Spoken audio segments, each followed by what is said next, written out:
O desejado de todas as nações. Capítulo 33. Quem são meus irmãos? Este capítulo se baseia em Mateus capítulo 12, versos 22 a 50 e Marcos capítulo 3, versos 20 a 35. Os filhos de José longe estavam de ter simpatia pela obra de Jesus. As notícias que lhe chegavam aos ouvidos acerca de sua vida e trabalhos enchiam-nos de surpresa e terror. Ouviram que dedicava noites inteiras à oração, que durante o dia era oprimido por grande quantidade de gente e não se permitia sequer o tempo necessário para comer. Os amigos achavam que se estava consumindo por seu incessante labor. Não podiam explicar a atitude que tinha para com os fariseus, e alguns havia que receavam pelo equilíbrio de sua razão. Isso chegou aos ouvidos de seus irmãos, bem como a acusação dos fariseus de que ele expulsava demônios pelo poder de Satanás. Sentiram vivamente a vergonha que lhes sobrevinha devido a seu parentesco com Jesus. Sabiam que tumulto suas palavras e obras ocasionavam, e não somente se alarmavam com as ousadas declarações dele, mas ficavam indignados com a acusação que fazia aos escribas e fariseus. Resolveram persuadi-lo ou constrangê-lo a deixar esse método de trabalhar e induziram Maria a unir-se a eles, pensando que, em vista de seu amor por ela, poderia conseguir levá-lo a maior prudência. Fora justamente antes disso que Jesus operara pela segunda vez o milagre de curar um possesso, cego e mudo, e os fariseus haviam renovado a acusação: ele expulsa os demônios pelo príncipe dos demônios. Mateus 9:34. Cristo disse-lhes positivamente que, em atribuir a obra do Espírito Santo a Satanás, estavam se separando da fonte de bênçãos. Os que tivessem falado contra o próprio Cristo, não lhe discernindo o caráter divino, poderiam receber perdão, pois, mediante o Espírito Santo, poderiam ser levados a ver seu erro e arrepender-se. Seja qual for o pecado, se a alma se arrepende e crê, a culpa é lavada no sangue de Cristo. Mas aquele que rejeita a obra do Espírito Santo assume uma posição que impede o acesso ao arrependimento e à fé.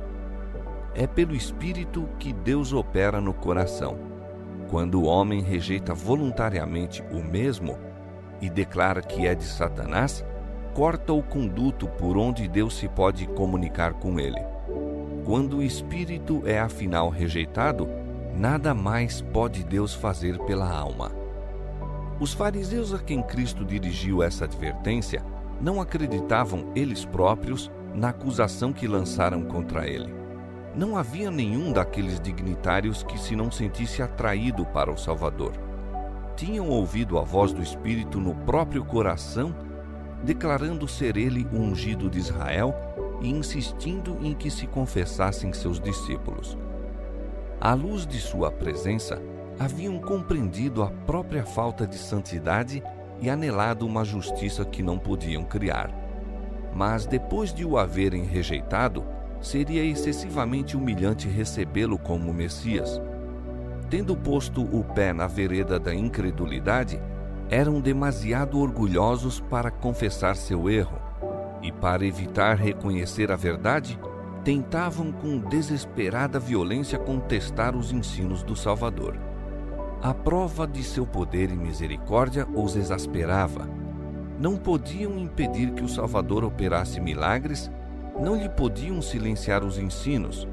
Fizeram, porém, tudo quanto puderam para o apresentar sob um falso aspecto e torcer-lhe as palavras. No entanto, o convincente Espírito de Deus o seguia e tiveram de construir muitas barreiras para lhe resistir ao poder. A mais poderosa instrumentalidade que se possa fazer atuar sobre corações humanos estava lutando contra eles, mas não se queriam render. Não é Deus que cega os homens ou lhes endurece o coração. Envia-lhes luz para lhes corrigir os erros e guiá-los por veredas seguras. É pela rejeição dessa luz que os olhos cegam e o coração se endurece.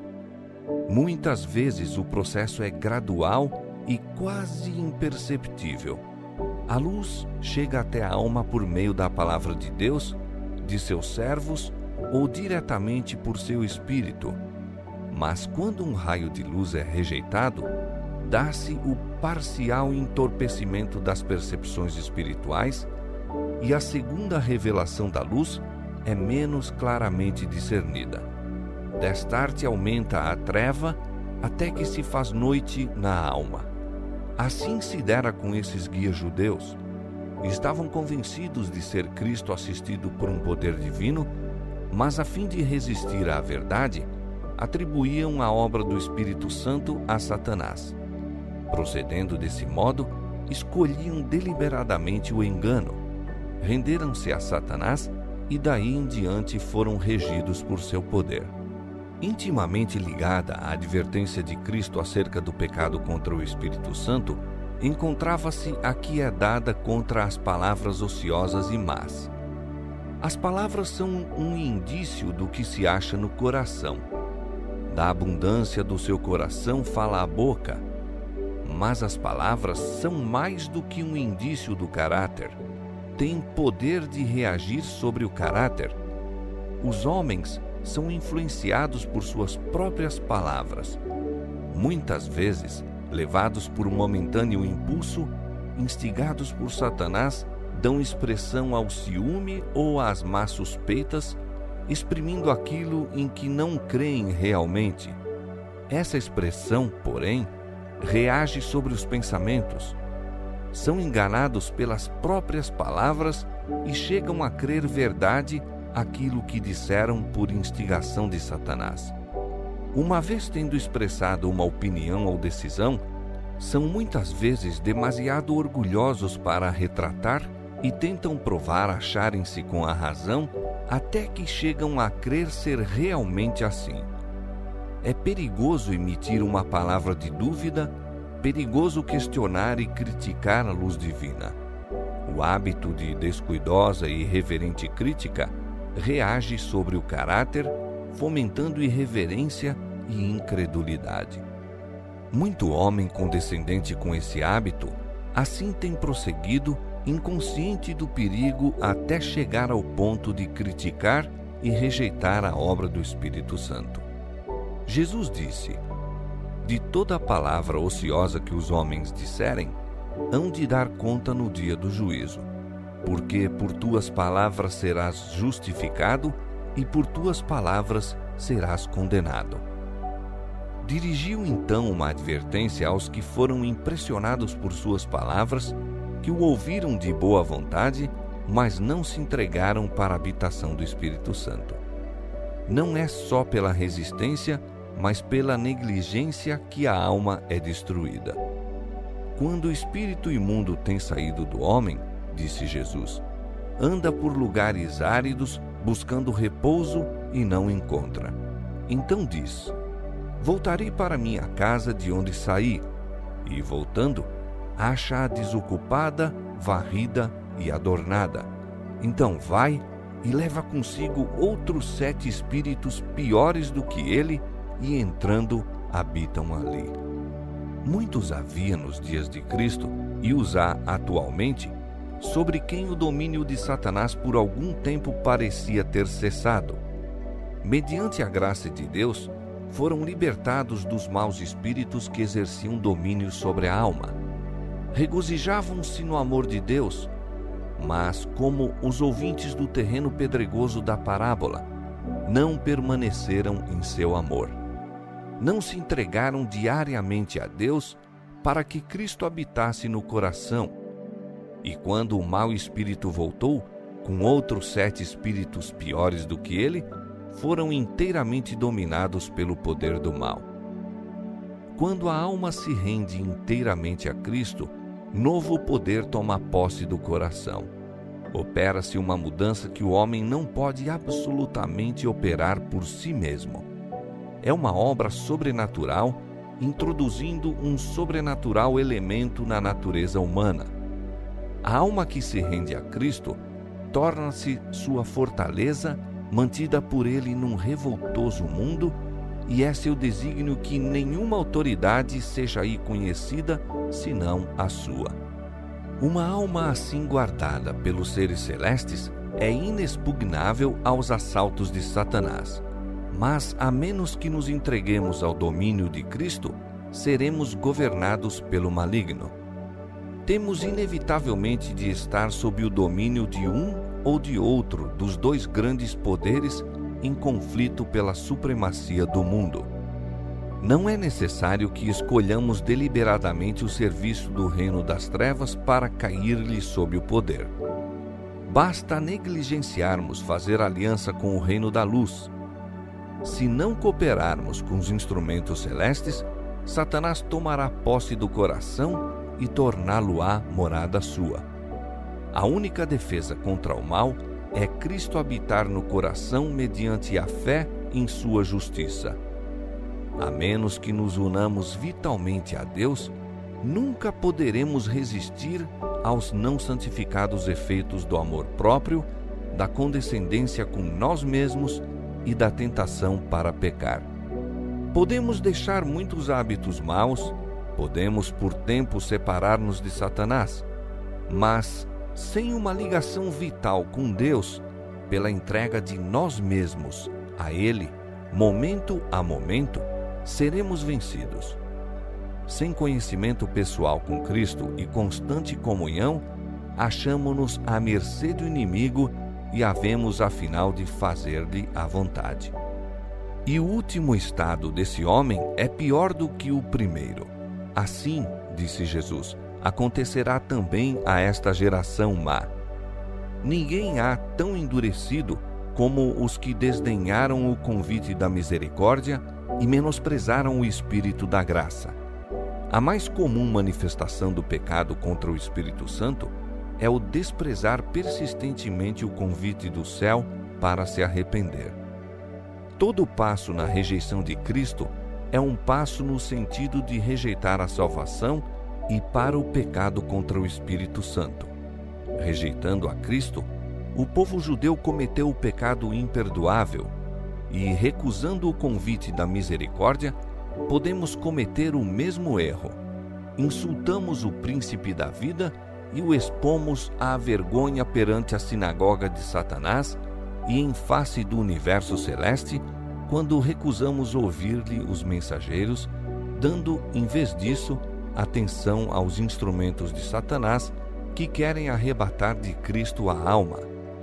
Enquanto uma pessoa fizer isso, não pode achar esperança de perdão, perdendo por fim todo o desejo de se reconciliar com Deus. Enquanto Jesus estava ainda ensinando o povo, os discípulos trouxeram a notícia de que sua mãe e seus irmãos estavam fora e desejavam vê-lo. Sabia o que lhes ia no coração e, respondendo, disse ao que lhe falara: "Quem é minha mãe? E quem são meus irmãos?" E, estendendo a sua mão para os seus discípulos, disse: "Eis aqui minha mãe e meus irmãos. Porque qualquer um que fizer a vontade de meu Pai que está nos céus, este é meu irmão e irmã e mãe." Todos os que recebessem a Cristo pela fé estar-lhe-iam ligados por um laço mais íntimo que os de parentesco humano. Tornar-se-iam um com ele, como ele era um com o Pai. Crendo em suas palavras e praticando-as, sua mãe lhe estava mais próxima e salvadoramente ligada do que por meio do parentesco natural. Seus irmãos não receberiam nenhum benefício de sua relação com ele, a menos que o aceitassem como Salvador pessoal.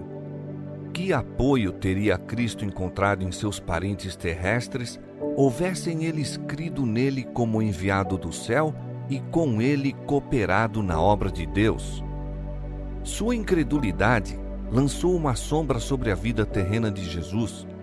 Foi uma parte da amargura daquele cálice de aflição que esgotou por nós. A inimizade ateada no coração humano contra o Evangelho experimentou-a vivamente o Filho de Deus e foi-lhe mais penosa no próprio lar, pois tinha o coração cheio de bondade e amor e apreciava a terna consideração nas relações de família. Seus irmãos desejavam que cedesse às ideias deles, quando esse proceder teria estado inteiramente em desarmonia com sua divina missão. Achavam que ele necessitava de seus conselhos, julgavam-no sob seu ponto de vista humano e pensavam que, se falasse apenas coisas aceitáveis aos escribas e fariseus, evitaria a desagradável controvérsia que suas palavras suscitavam. Consideravam, de sua parte, uma exorbitância pretender divina autoridade e colocar-se perante os rabis como reprovador de seus pecados. Sabiam que os fariseus estavam buscando ocasião de o acusar e achavam que lhes dera suficiente ocasião. Com o limitado alcance, não podiam calcular a missão que viera cumprir e, portanto, não eram capazes de simpatizar com ele em suas provações. Suas palavras rudes, destituídas de apreço, mostravam que não tinham a verdadeira percepção de seu caráter e não discerniam que o divino se confundia com o humano. Viam-no frequentemente cheio de pesar, mas em vez de o confortar, seu espírito e palavras apenas lhe magoavam o coração. Sua natureza sensível era torturada, mal entendidos os motivos que o impeliam, mal compreendida a sua obra. Seus irmãos apresentavam muitas vezes a filosofia dos fariseus, batida e mofada pelo tempo, e ousavam pensar que podiam ensinar àquele que compreendia toda a verdade e entendia todos os mistérios. Condenavam francamente o que não podiam compreender. Suas censuras eram-lhe vivas reprovações, e sua alma consumia-se e enchia-se de aflição. Professavam fé em Deus e o julgavam estar reivindicando quando o tinham ao próprio lado em carne e não o conheciam. Estas coisas tornaram espinhosa a vereda que Jesus devia trilhar. Tão penosos lhe eram os mal-entendidos no próprio lar, que experimentou alívio em ir para onde os mesmos não existiam. Um lar havia que ele gostava de visitar, o de Lázaro, Maria e Marta, pois na atmosfera de fé e amor seu espírito tinha repouso. Ninguém, entretanto, havia no mundo capaz de compreender-lhe a divina missão ou saber a responsabilidade que sobre ele pesava pelo bem da humanidade. Muitas vezes só podia encontrar lenitivo em isolar-se e comungar com seu Pai Celestial. Os que são chamados a sofrer por amor de Cristo, que têm de suportar injustos conceitos e desconfianças, mesmo no próprio seio da família, podem encontrar conforto no pensamento de haver Jesus sofrido o mesmo. Ele é tocado de compaixão por eles, convida-os a serem seus companheiros e a buscar alívio onde ele próprio o encontrava, na comunhão com o Pai. Os que aceitam a Cristo como seu Salvador pessoal não são deixados órfãos, suportando sozinhos as provações da vida. Ele os recebe como membros da família celeste. Pede-lhes que chamem Pai ao seu próprio Pai. São seus pequeninos, caros ao coração de Deus, a Ele ligados por ternos e indissolúveis laços. Tem por eles inexcedível ternura, sobrepujando tanto a que nosso pai e nossa mãe sentiam por nós mesmos em nosso desamparo com o divino ultrapassa o humano. Uma bela ilustração das relações de Cristo para com seu povo encontra-se nas leis dadas a Israel.